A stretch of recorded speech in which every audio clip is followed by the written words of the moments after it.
ఓం గురుర్బ్రహ్మ గురుర్విష్ణు గురుర్దేవో మహేశ్వరః గురుర్సాక్షాత్ పరం బ్రహ్మ తస్మై శ్రీ గురవే నమః.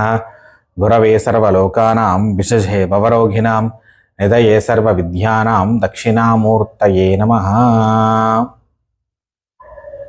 రేపు శ్రీ శ్రావణ బహుళ అష్టమి అంటే శ్రీకృష్ణ జన్మాష్టమి. అంటే శ్రీకృష్ణుడు ఆ యొక్క శ్రావణ బహుళ అష్టమి రోజు రాత్రి రోహిణీ నక్షత్రంలో స్వామివారి యొక్క అవతార స్వీకారం చేయడం అనేటువంటిది జరిగింది. భాగవతాంతర్గతమైనటువంటి విషయమైనటువంటి యొక్క శ్రీకృష్ణ పరమాత్మ యొక్క జననం గురించి ప్రతి ఒక్కరికి కూడా తెలుసు. శ్రీకృష్ణ జయంతి, శ్రీకృష్ణ జన్మాష్టమి కూడా ప్రతి ఒక్కరూ కూడా విరివిగా అంటే వారి వారి శక్తి కొలది కూడా ఈ యొక్క కృష్ణాష్టమి వ్రతముని లేదా కృష్ణాష్టమి పూజని కూడా చేసుకుంటూ ఉంటారు. అయితే 28వ ద్వాపర యుగంలో వచ్చినటువంటి యొక్క శ్రీ మహావిష్ణువు అవతారము ఈ యొక్క శ్రీకృష్ణ పరమాత్మ యొక్క అవతారం.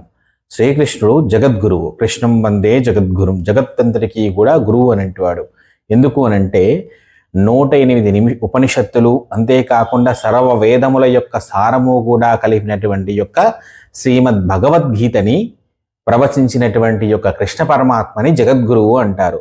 మీరు భగవద్గీత యొక్క సారం మొత్తం కూడా తెలుసుకున్నట్టయితే అది అంతా కూడా వేద సారము, ఉపనిషత్ సారము. అయితే మిగతా ఏ అవతారానికి లేనటువంటి యొక్క వైశిష్యం శ్రీకృష్ణ పరమాత్మ యొక్క అవతారానికి ఎందుకు వచ్చింది?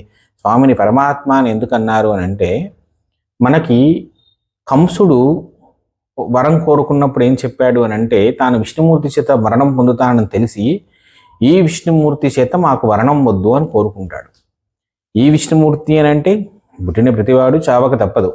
మరి దానికి ఏదో ఒక ఎగ్జంప్షన్ వీళ్ళు వెతకాలిగా. అందుకు దేవతలందరూ కూడా వెతికి ఏం చేస్తారంటే, ఈ యొక్క బ్రహ్మాండం ఉంటుంది.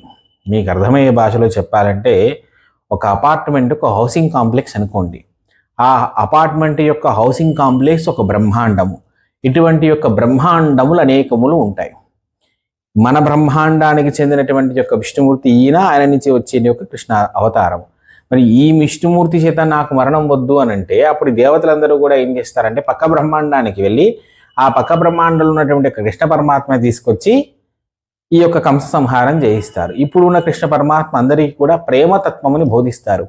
ప్రేమతత్వము, మానవతత్వము అంటే ఏమిటి అని అంటే, కృష్ణ పరమాత్మ చెప్పినటువంటి యొక్క విషయం ఏమిటి అని అంటే, ప్రతి ఒక్కరూ కూడా అద్దములా ఉండాలి అంటారు. అంటే నేను అద్దంలో చూసుకున్నాను అనుకోండి, ఎంత స్వచ్ఛంగా కనపడతాను, చక్కగా రెడీ అవుతే బాగుంటాను.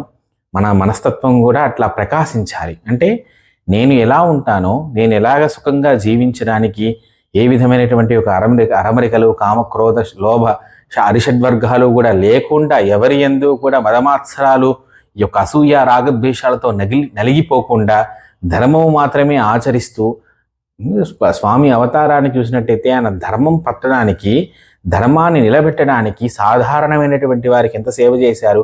అర్జునుడికి రథసారథ్యాన్ని వహించారు. అంత గొప్ప అవతారము శ్రీకృష్ణ అవతారము.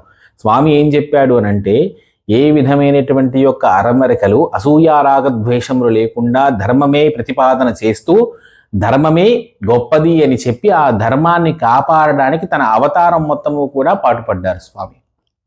కాబట్టి ఆ యొక్క ధర్మ వైశిష్యం తెలుసుకుని, భగవద్గీత సారము తెలుసుకుని కృష్ణ పరమాత్మని ప్రతి ఒక్కరూ కూడా ఆరాధన చేయాలి. ఇక్కడ శ్రీకృష్ణ జయంతి, శ్రీకృష్ణాష్టమి వ్రతము అంటే ఏమిటి అని అంటే, ప్రతి ఒక్కరూ కూడా ఉదయాన్నే లేచి చక్కగా స్నాన సంధ్యాదులన్నీ కూడా పూర్తి చేసుకుని, చాలామంది గృహిణులు చాలామంది ఏం చేస్తారు అని అంటే, వారికి ఉన్నటువంటి శక్తి కొలది కూడా ముగ్గు పిండితోటో బియ్య పిండితోటో స్వామి యొక్క పాదాలు వేస్తారు. సరే, ఆ పాదాలు వేసుకున్నప్పటికీ కూడా ఎవరూ కూడా తొక్కకుండా ఆ రోజంతా కూడా జాగ్రత్తగా కాపాడుకుని, శ్రీకృష్ణాష్టమి జయంతి రోజున పూజ తప్పకుండా రాత్రిళ్ళు చేయాలి. అధమం రాత్రి చేయకపోయినప్పటికీ కూడా మొదటి యామము అంటే ప్రదోష కాలము తర్వాత ప్రారంభమయ్యేటువంటి యొక్క కాలముని మొదటి యామము అంటారు. రాత్రి 4 యామములుగా ఉంటుంది. 4 జాములు, ఒక జాములో ఒక జాములో 4 యామములు. ఆ విధంగా 4 యామములలో 2వ యామంలో లేదా 3వ యామంలో శ్రీకృష్ణ జయంతి యొక్క పూజ చేయమని శాస్త్రవచనం. కాబట్టి ఆ అర్ధరాత్రి మేలుకుని ఉండి పూజ చేయడం అనేటువంటిది ఈ కాలంలో అనితర సాధ్యమైనటువంటి విషయం. కాబట్టి మొదలు ప్రదోష కాలము తర్వాత మొదటి యామం ప్రారంభం అవుతుంది. కాబట్టి అప్పుడు కూర్చుని చక్కగా శ్రీకృష్ణుడికి మీ శక్తి కొలది కూడా శ్రీకృష్ణ షోడశోపచార పూజ అంటే కాస్త అష్టోత్తరం చదువుకుని, కాస్త స్వామికి ఏదన్నా మీకు తెలిసినటువంటి మీ ఇంట్లో చిత్రపటం ఉంటే చిత్రపటము, విగ్రహం ఉంటే విగ్రహము, ఏది ఉంటే అది, సాలగ్రామాలు ఉంటే సాలగ్రామాలు, ఏది మీకు అర్చన చేయడానికి పూజ చేయడానికి యోగ్యమైనటువంటి వస్తువుగా ఏది మీకు కనబడుతుందో దాన్ని మాత్రమే చేయండి. ఎవరో ఏదో చెప్పారు కదా, ఒక వీడియోలో మనం చూసాం కదా, ఇంకొకరు చెప్పారు కదా అని చెప్పి ఆ సంవత్సరానికి మాత్రమే ఒక విగ్రహాన్ని తీసుకొచ్చి పెట్టి మళ్ళీ పూజ చేసి మళ్ళీ దీన్ని తీసుకొచ్చి అటకెక్కించి ఇటువంటి పనులు ఎప్పుడూ కూడా చేయరాదు. మీ ఇంట్లో అమ్మవారి ఫోటో ఉందనుకోండి, ఆ అమ్మవారిని చుట్టాలి. అమ్మవారే కృష్ణ పరమాత్మ. రాంగురీన కొత్పన్నా నారాయణాద సాకృతి. అమ్మవారి యొక్క చేతి వేల గోర్ల నుంచి దశావతార పుట్టాయని చెప్తారనమాట. లలితా సహస్రనామ భాష్యంలో ఆ యొక్క విషయాన్ని చెప్తారు.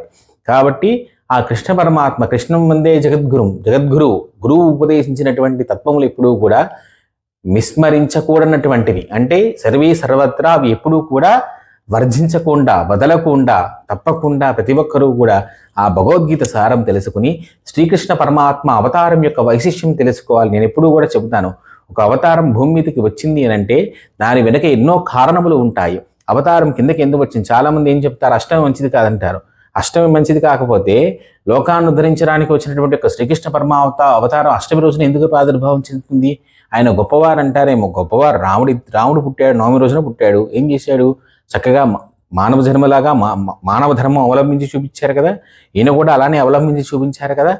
కొన్ని తిథులు కొన్నిటికి మాత్రం పనికిరావు, సరే అది వేరే విషయం. కాబట్టి అష్టమి ఎప్పుడూ కూడా గొప్పదే. అష్టమి రోజున ప్రతిష్టా ముహూర్తం ఉంటుంది, వివాహ ముహూర్తం కూడా ఉంటుంది. కాబట్టి ఇటువంటి అపోహలు లేకుండా ఉండడానికే స్వామి అష్టమి రోజున అవతారం చెందారు అని నేను చెప్తాను.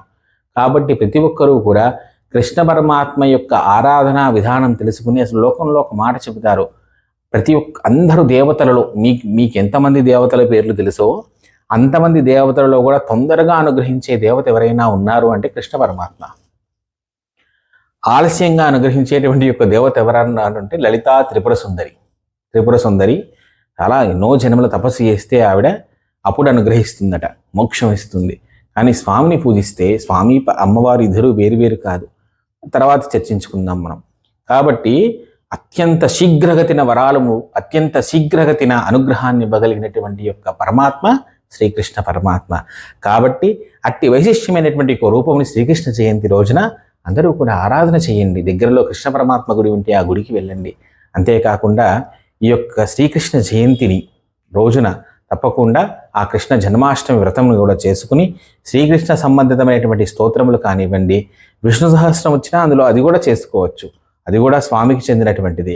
అష్టోత్తరం వస్తే అష్టోత్తరం, ఏదైనా ఒక శ్లోకం వస్తే శ్లోకం, స్వామిని గురించినటువంటి ఒక లేకుంటే శ్రీకృష్ణ ఆవిర్భావ ఘట్టం వ్యాస భాగవతంలోని కానివ్వండి, పోతన భాగవతంలోని కానివ్వండి, తప్పకుండా ఆయా స్తోత్రాలు ఆయా శ్లోకాలు పారాయణం చేసుకుని స్వామి యొక్క అనుగ్రహాన్ని విశేషంగా పొందుదురుగాక.